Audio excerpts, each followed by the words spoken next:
هنوز ساعت 7 صبح نشده. اینجا حسینیه امام خمینی، قلب تپنده محور مقاومت. هنوز 7 صبح نشده. 1 ساعتی است که این بمباران ها متوقف شده. خودمون رو رسوندیم به بمباران هایی که دیشب بوده. آسان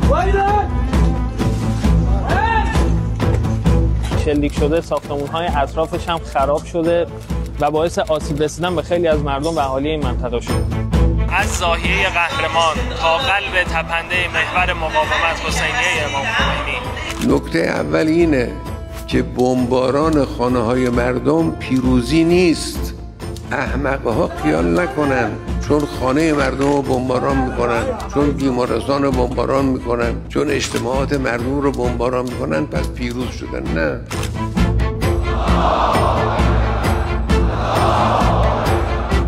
از خدای متعال خواستارم که هرچه زودتر پیروزی نصیب نورهای مقاومت بشه و ما هم توفیق بدکار میکنیم بریم در مسجد اقصی هم نماز وحدت بخونیم، هم اونجا سرود پیروزی رو بخونیم. واقعا اگه جنگیه که تا جایی که من میشنوم ناجوانمردانه است در حق این مردم لبنان و مردم غزه و فلسطین و امیدوارم خیلی زود کسانی که باعث و بانی این جنگ هستن از رژیم صهیونیستی زودتر کنار برن. انشاءالله بحول الله بقيادة السيد الخامنئي ننتقم من الصهاينة المجرمين.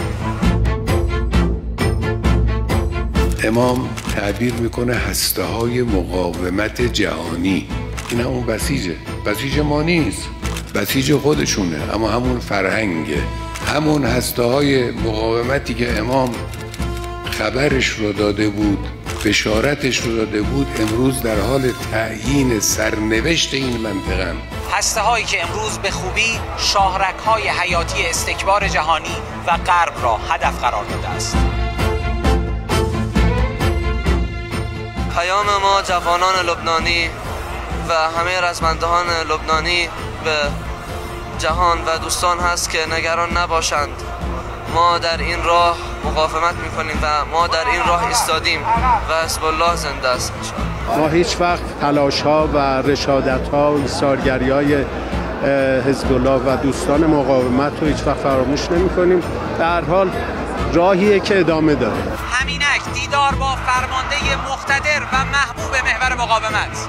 ما امروز پیغام رسان عشق و ارادت جوانان جبهه مقاومت به رهبر معظم انقلاب است.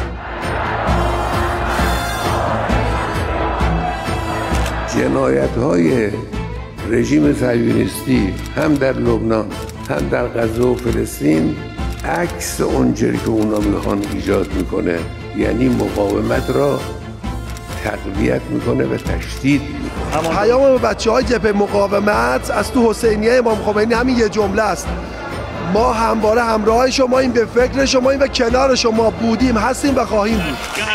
صاحب زمان آماده باش ای دستا بالا زمان